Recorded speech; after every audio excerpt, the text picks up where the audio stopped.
Assalamualaikum warahmatullahi wabarakatuh. Salam sehat, salam sejahtera untuk kita semua.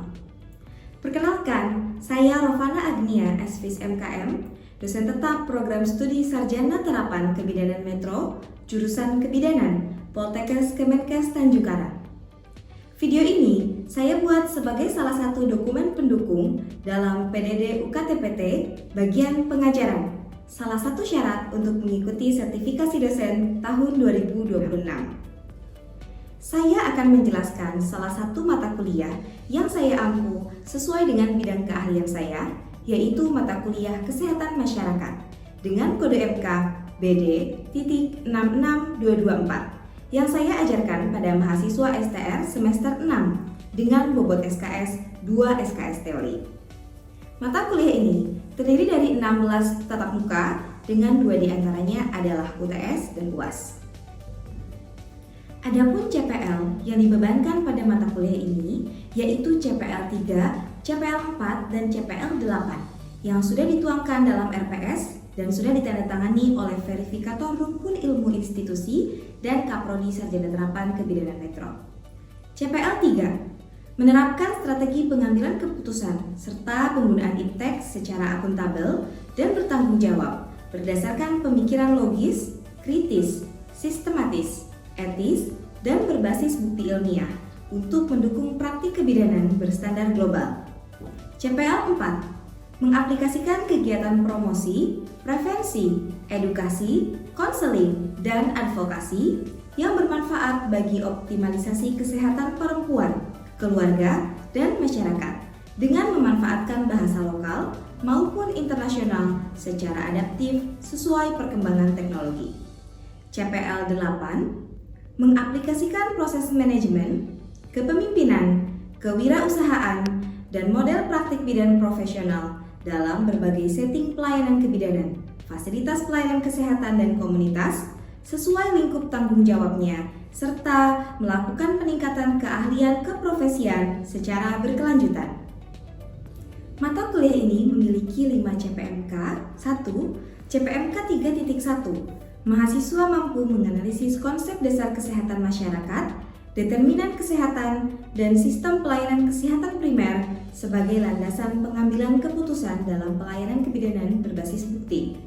Selanjutnya, CPMK 4.1 mahasiswa mampu menerapkan strategi promosi kesehatan, pencegahan penyakit, serta pendekatan komunikasi, edukasi, dan konseling dalam pelayanan kebidanan.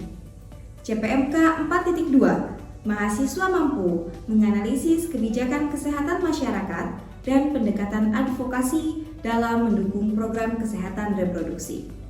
CPMK 8.1 mahasiswa mampu menganalisis hubungan kondisi lingkungan dengan masalah kesehatan serta merancang program intervensi berbasis komunitas.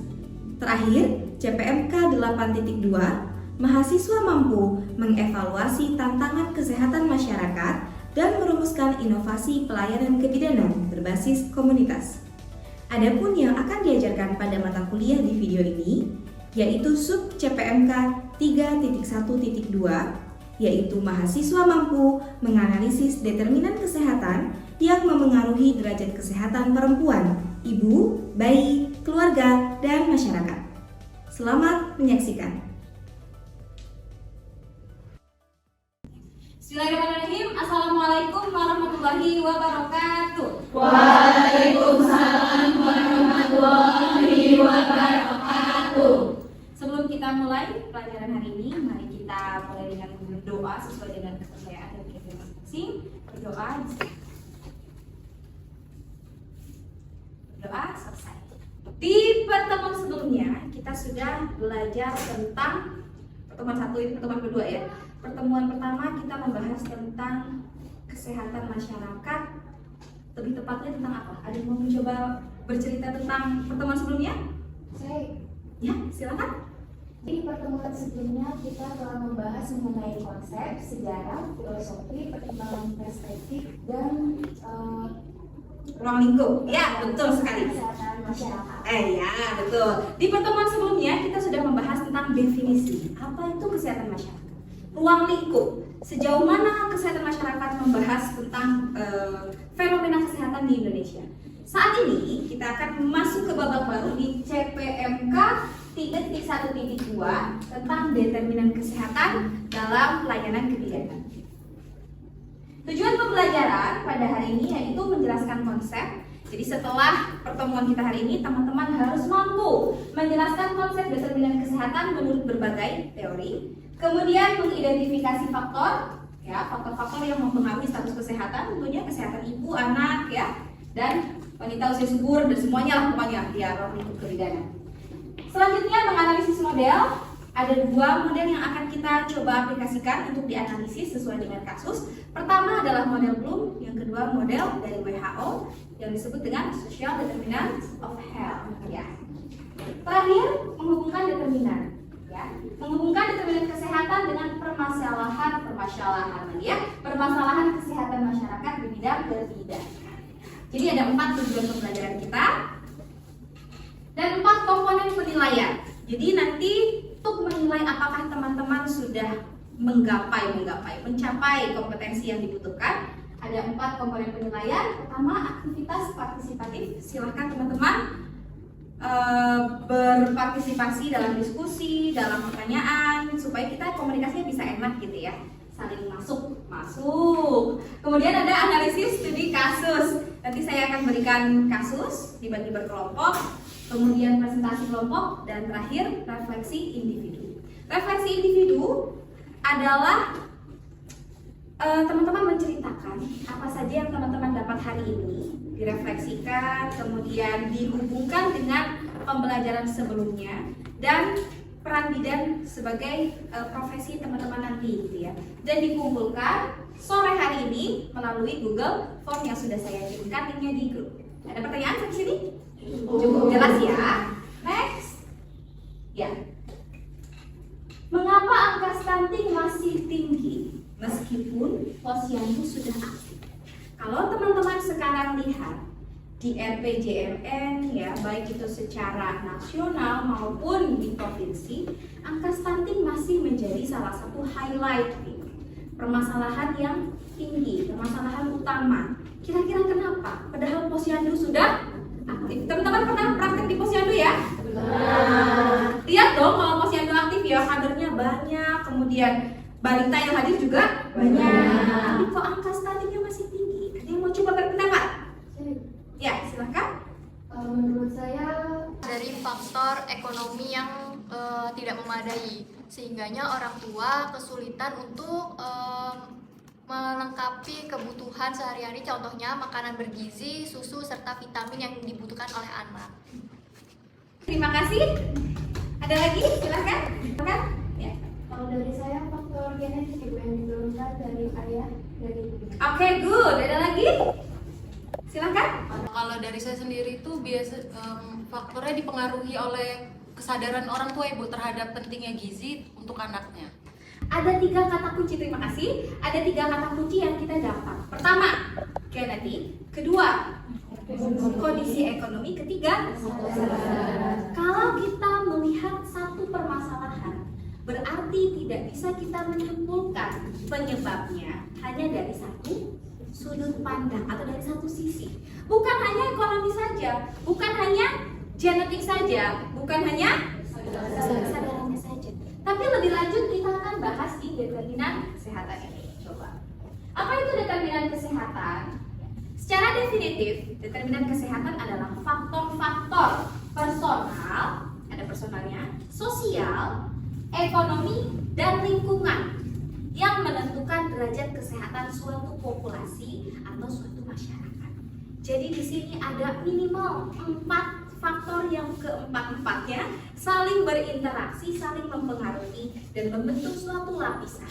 Nah, sehingga determinan kesehatan merupakan faktor dinamis. Kesehatan bukan sekedar keadaan di mana tidak punya penyakit, tetapi hasil interaksi kompleks dari berbagai aspek kehidupan. Selanjutnya, pengetahuan ini tentu sangat relevan bagi teman-teman sebagai bidan. Kenapa? Karena ini dapat membantu bidan melihat akar masalah kesehatan ibu dan anak dari hulu ke hilir, bukan hanya dari gejala klinis. Lanjut, kita ada di perspektif historis. Ini perjalanan teori determinan kesehatan ya, mulai dari 1974. Saya juga belum lahir di sini ya. Pertama ada laporan Lalonde ya. Pertama Kanada yang memperkenalkan istilah ini. Memperkenalkan gagasan bahwa kesehatan tidak hanya ditentukan oleh pelayanan medis. 1974 di tahun yang sama, Blum juga mengemukakan 4 determinan utama, yaitu lingkungan, perilaku, pelayanan kesehatan, dan genetik. Tadi genetik sudah di-mention, ekonomi sudah di-mention, ya inilah salah satu yang dikemukakan oleh Blum. Selanjutnya 91 ada Dahlgren and Whitehead ke Komedo ya namanya. Dia memperkenalkan model pelangi di mana lapisan sosial di sekitar individu itu ada berbagai macam lapisan dan semuanya saling mempengaruhi terhadap derajat kesehatan suatu masyarakat. 2008 WHO memperkenalkan atau Komisi WHO menetapkan Social Determinants of Health sebagai kerangka global kebijakan kesehatan. Ya, jadi secara global WHO sudah membuat kerangka dalam menganalisis determinan kesehatan yang disebut dengan Social Determinants of Health. Ya. Kita bahas lebih dalam. Berikut adalah teori klasik dari Bloom. Lingkungan di sini memiliki presentase tertinggi sebanyak 40%. Maksudnya apa? Maksudnya adalah lingkungan, air bersih, kondisi tempat tinggal, dan paparan sosial budaya memiliki peran 40% dalam menentukan derajat kesehatan suatu masyarakat. Misalnya tadi, kondisi ekonominya baik, kemudian makannya juga baik, genetik baik, kemudian kesadarannya bagus, tapi lingkungannya, ternyata rumah keluarga tersebut dekat dengan kandang, misalnya dekat dengan ternak, tidak tersedia spal, tidak tersedia pembuangan atau jamban yang bersih, sehingga tidak cukup hanya dengan kesadaran saja, kita harus melihat lingkungannya. Selanjutnya, di 30% selanjutnya ada perilaku, yaitu pola makan ibu hamil, ya tadi pola makan pemberian asupan nutrisi, kepatuhan minum tablet FE, misalnya tradisi atau mitos seputar kehamilan juga. Selanjutnya ada pelayanan kesehatan 20%, ya akses menuju fasilitas kesehatan, mutu layanan ANC, kompetensi tenaga kesehatan. Nih, teman-teman memegang peran yang penting, 20% pelayanan kesehatan. Salah satunya ditentukan oleh kompetensi teman-teman sebagai bidan. Akses menuju fasilitas kesehatan. Ada berita yang lagi hits, ibu-ibu lahiran di Tambun. Ada yang dengar beritanya nggak? Di TikTok kalau nggak salah ya. Ibu-ibu lahiran di Tambun. Kebayang tuh? Akhirnya bayinya meninggal. Angka kematian bayi meninggal. Itulah akses. Selanjutnya genetik atau keturunan, ada riwayat penyakit bawaan, faktor metabolik, keturunan keluarga. Kalau tadi disebutkan oleh siapa namanya? Oleh Felisa, stunting salah satunya juga disebabkan oleh genetik. Tapi itu faktornya sangat kecil sekali ya, 10%. Sehingga jangan hanya karena saya pendek nikah sama suami yang juga tidak tinggi gitu lah ya, tidak tinggi. Kayaknya anaknya nanti kalau pendek jangan nyalahin saya lah Bu, kan ibu sama bapaknya juga pendek, banyak ya kayak gitu. Ingat, ini adalah 10% saja. Jadi maksudnya apa? Terlepas dari itu adalah takdir gitu ya, tapi ada 90% hal lain yang bisa kita usahakan. Itulah ya titik beratnya. Genetik betul berperan, tapi hanya 10% saja. Ingat 90% yang lain. Sehingga nanti sebagai teman-teman sebagai educator gitu ya, sebagai pendidik, sebagai pelayan kesehatan juga menekankan pada 90% yang lain. Pertama, kita lihat lingkungan fisik dan sosial. Lingkungan memegang porsi besar 40% ya. Kondisi tempat tinggal menentukan paparan penyakit infeksi berulang. Contohnya, akses air bersih layak minum, kepadatan hunian, pengelola sampah rumah tangga. Ini nih kondisi seperti ini di Lampung masih saya lihat. Selanjutnya, determinan kedua, perilaku dan gaya hidup. Tadi sudah disebutkan ya, pemberian makanan. Kalau di sini ada ASI, MPASI, bebas rokok, PHBS, teman-teman sudah belajar. Dan aktivitas fisik atau kebiasaan bergerak aktif. Nah ini biasanya yang paling susah kalau di antara mahasiswa ya. Kayaknya hanya 1% di antara kita semua di sini yang aktif secara fisik. Jadi setelah tahu ini, harusnya berarti teman-teman menjadi lebih aktif bergerak, dijaga PHBS-nya. Kemudian kalau ASI udah enggak ya? Ya, pola makan dijaga supaya nutrisinya terpenuhi. Selanjutnya pelayanan kesehatan. Ini alur pelayanan kesehatan primer dan dalam pencegahan masalah kesehatan. Puskesmas, posyandu, AMC, imunisasi dan KB tadi sudah kita bahas sebelumnya ya. Next aja. Dan terakhir hereditas dan genetik.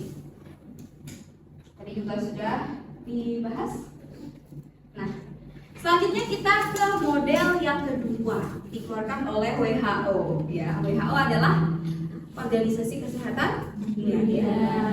Dia mengeluarkan satu konsep untuk merumuskan kebijakan dalam kesehatan masyarakat.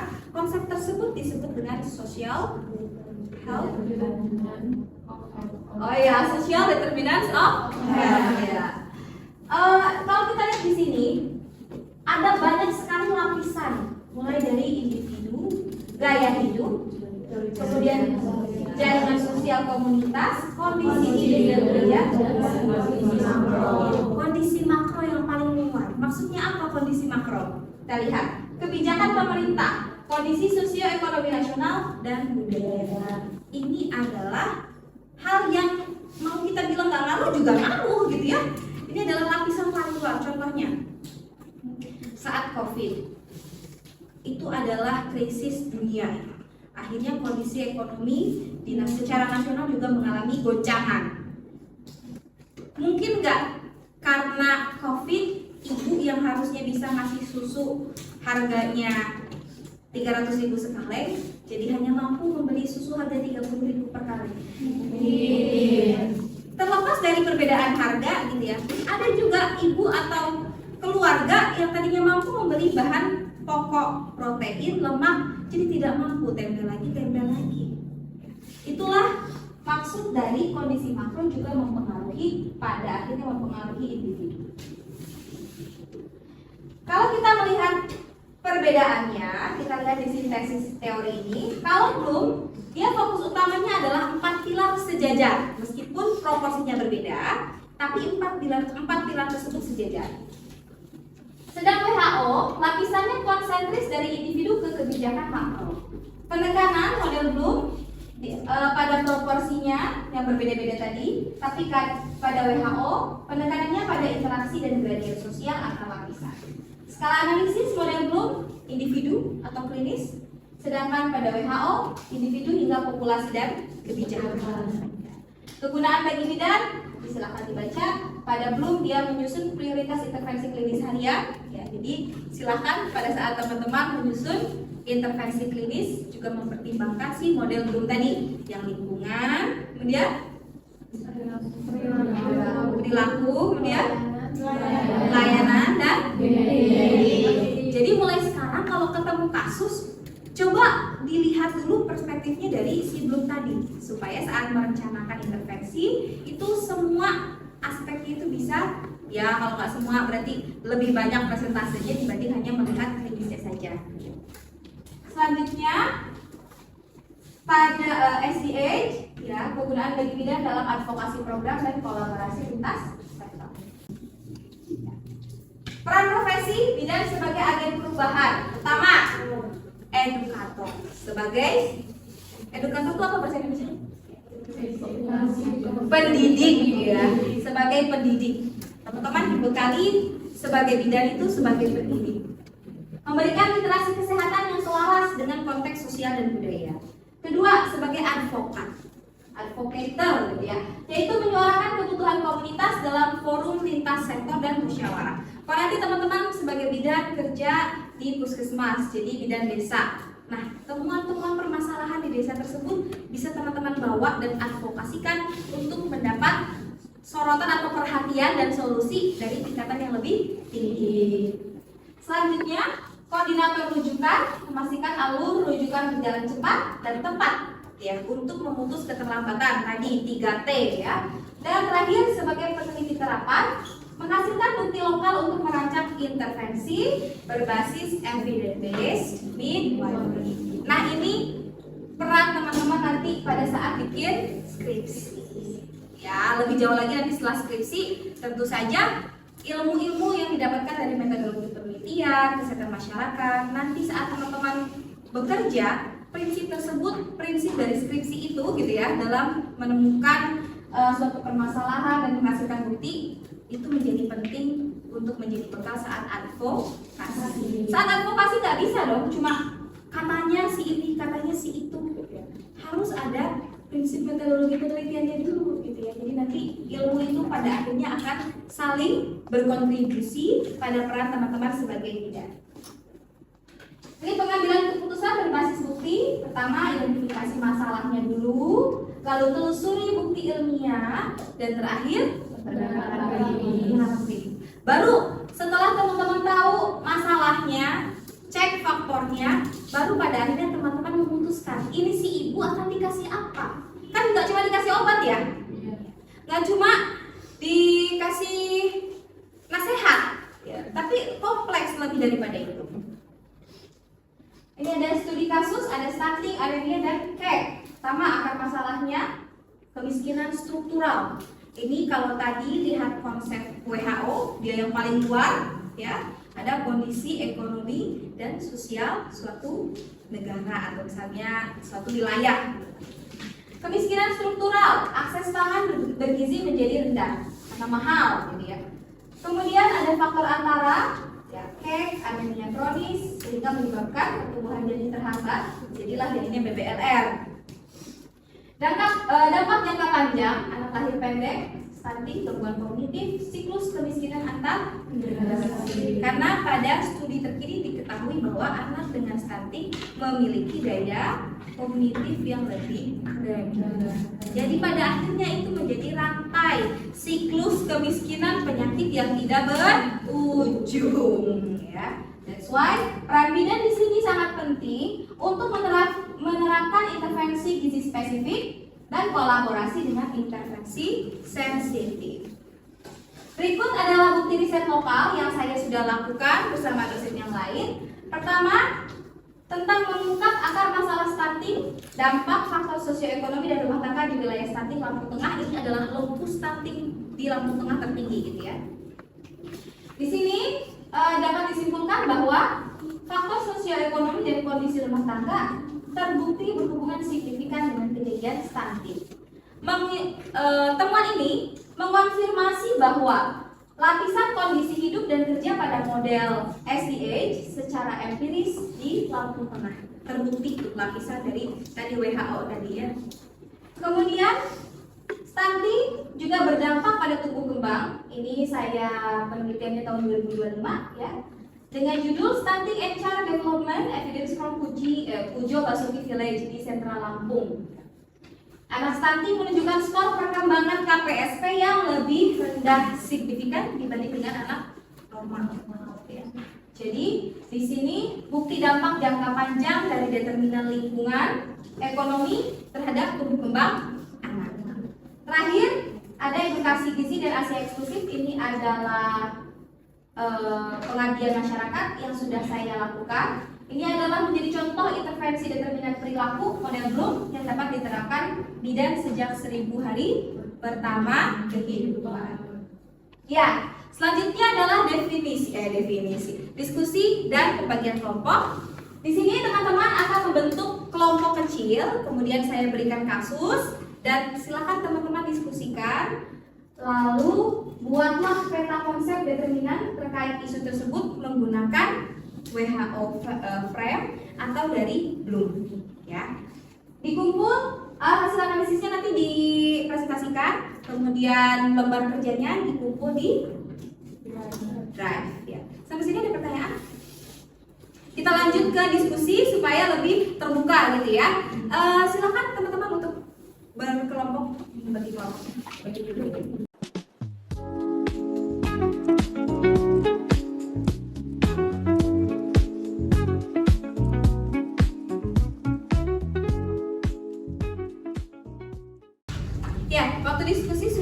analisis, kita lanjut pada pemaparan presentasi kelompok. Silakan perwakilan kelompok bisa berdiri masing-masing dan kelompok lain boleh memberikan tanggapan atau boleh memberikan pertanyaan. Sanggahan pun boleh ya. Silakan pada kelompok 1.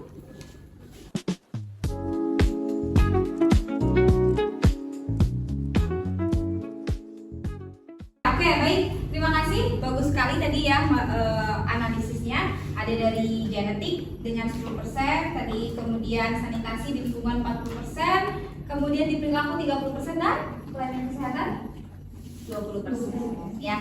Selanjutnya kelompok 2, siapa yang mau presentasi silakan? Saya. Ya, silakan.